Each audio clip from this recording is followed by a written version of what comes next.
Risa, perempuan berusia 30 tahun, bekerja sebagai staf administrasi di sebuah perusahaan swasta di Cilacap. Malam itu, sekitar pukul 9 malam, ia memutuskan pulang ke kampung halamannya di Brebes karena besok ibunya berulang tahun. Perjalanan yang biasanya hanya memakan waktu 4 jam, ia tempuh sendirian dengan mobil Avanza Silver miliknya. Jalan masih lengang, hanya sesekali berpapasan dengan truk besar atau motor pengantar barang. Begitu masuk kawasan hutan perbatasan antara Majenang dan Salem, udara terasa semakin dingin. Kabut mulai turun perlahan, menutupi pandangan ke depan. Risa menyalakan lampu jauh, tapi sinarnya seolah tertelan kabut tebal. Di dashboard mobil, jam menunjuk jam 9:27 malam.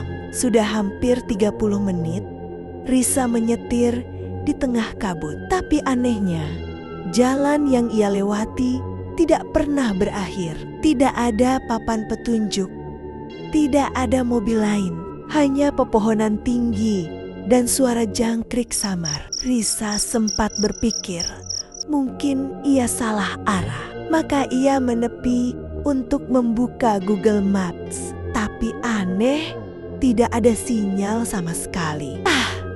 Mungkin karena di tengah hutan, gumamnya mencoba tenang. Ia menyalakan mesin lagi dan melanjutkan perjalanan. Tapi makin lama, suasana makin aneh. Pepohonan di pinggir jalan tampak seperti bergeser, seolah mengikuti mobilnya.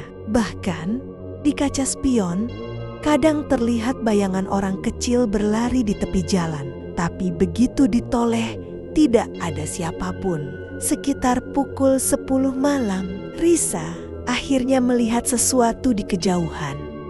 Lampu-lampu kecil seperti perkampungan. Lega rasanya, karena ia pikir sudah keluar dari hutan. Ia menurunkan kecepatan mobil dan masuk ke jalan tanah menuju kampung itu. Namun, begitu melewati gapura kayu tua bertuliskan huruf aneh seperti aksara Jawa kuno, suasana berubah.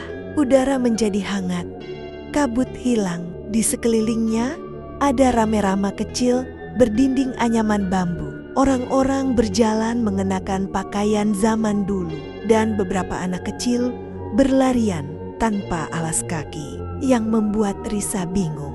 Orang-orang di sana bertubuh kecil, sekitar setinggi lututnya, dan wajah mereka agak aneh, seperti campuran manusia dengan boneka tanah liat. Tapi semuanya tampak ramah, tersenyum ketika Risa melintas. "Maaf, ini kampung apa ya?" tanya Risa kepada seorang wanita tua yang sedang menumbuk padi. Wanita itu hanya menjawab dengan bahasa yang tidak dimengerti, seperti bahasa Jawa kuno yang lembut namun melengking. Risa turun dari mobil, mencoba mencari sinyal atau seseorang yang bisa menjelaskan. Di pinggir sebuah sumur tua, ia melihat seorang anak kecil, laki-laki, duduk menangis. Pakaian anak itu lusuh dan kulitnya tampak pucat. "Hei, kamu kenapa?" tanya Risa. Mendekat, anak itu menatapnya.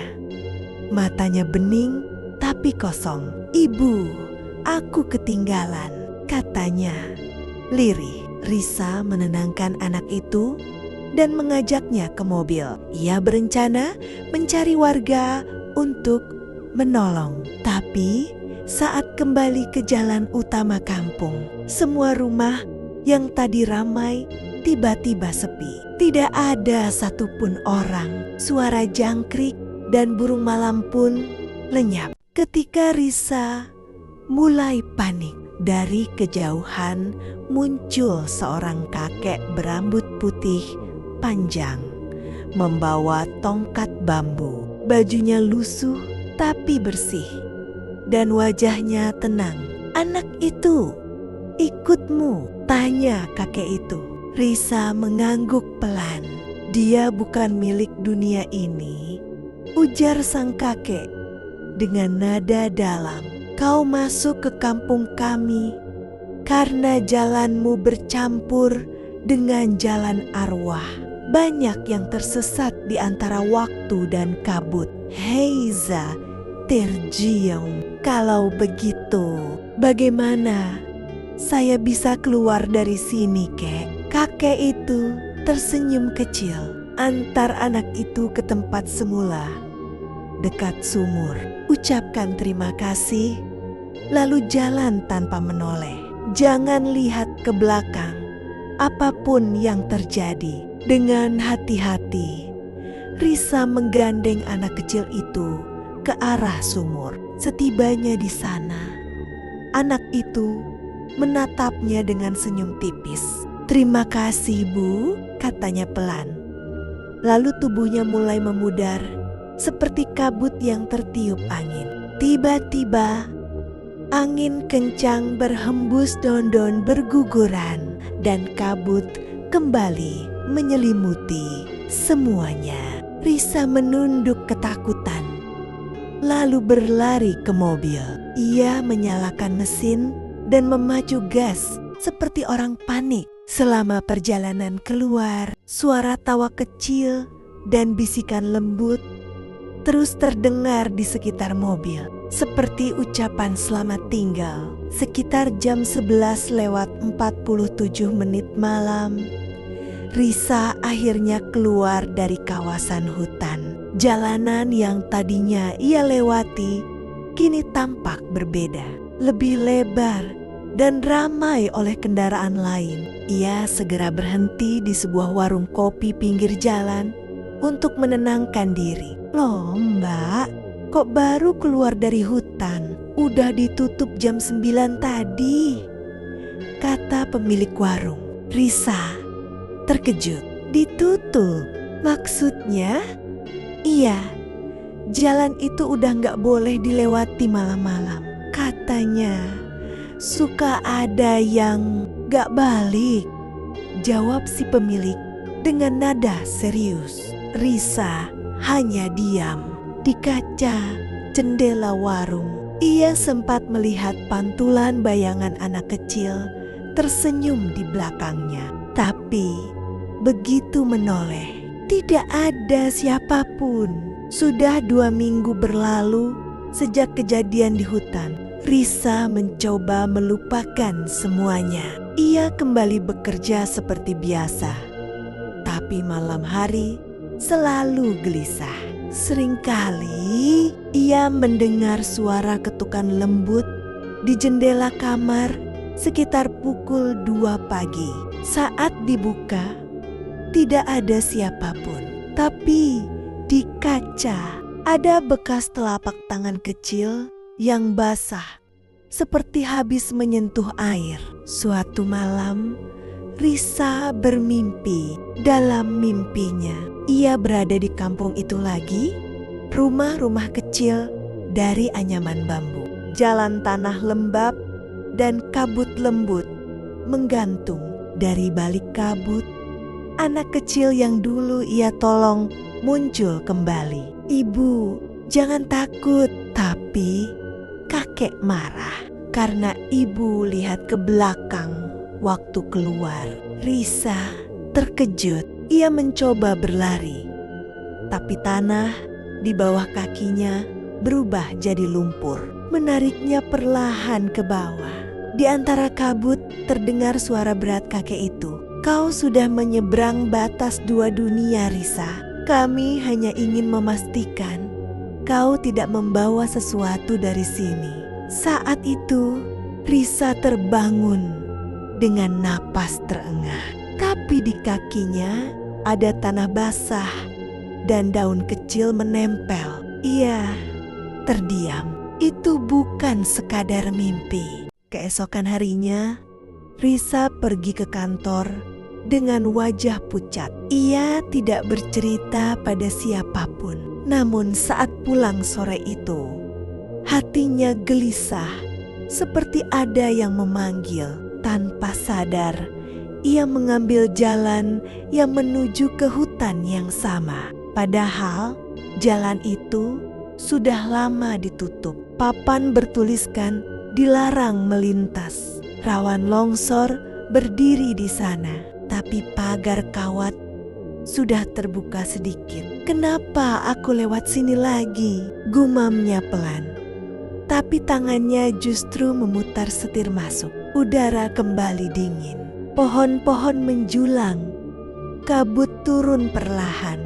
Suara jangkrik lenyap. Begitu melewati tikungan tajam, mesin mobil mendadak mati. Semua lampu padam.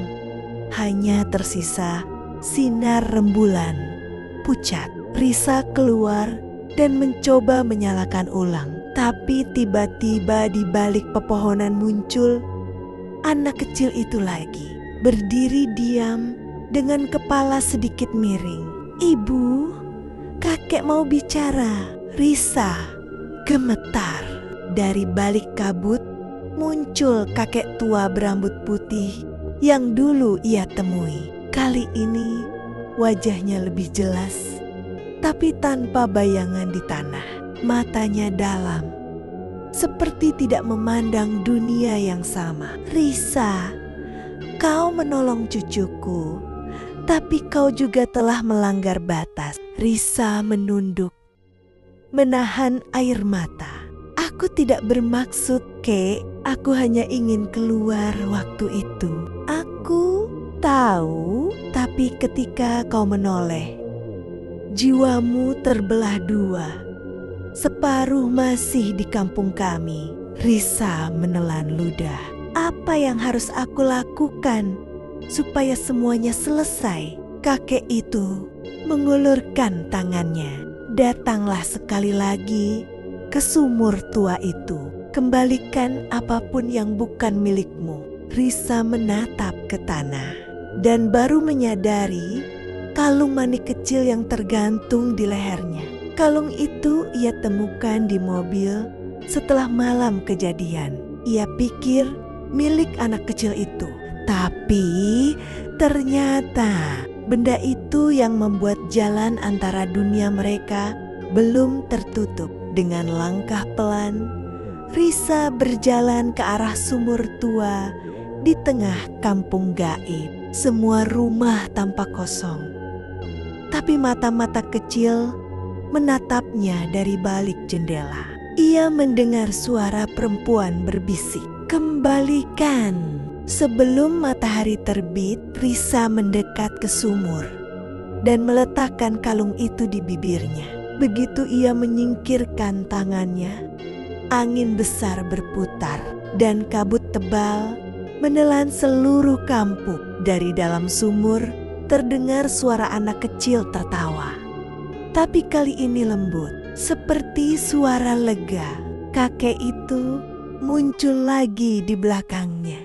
"Sekarang kau sudah bebas, tapi ingat, tidak semua pintu bisa ditutup dari dalam. Ada pintu yang tetap terbuka karena rasa kasihan." Sebelum Risa sempat menjawab, pandangannya gelap. Dunia berputar cepat. Lalu ia terbangun di dalam mobilnya di tepi jalan raya Brebes.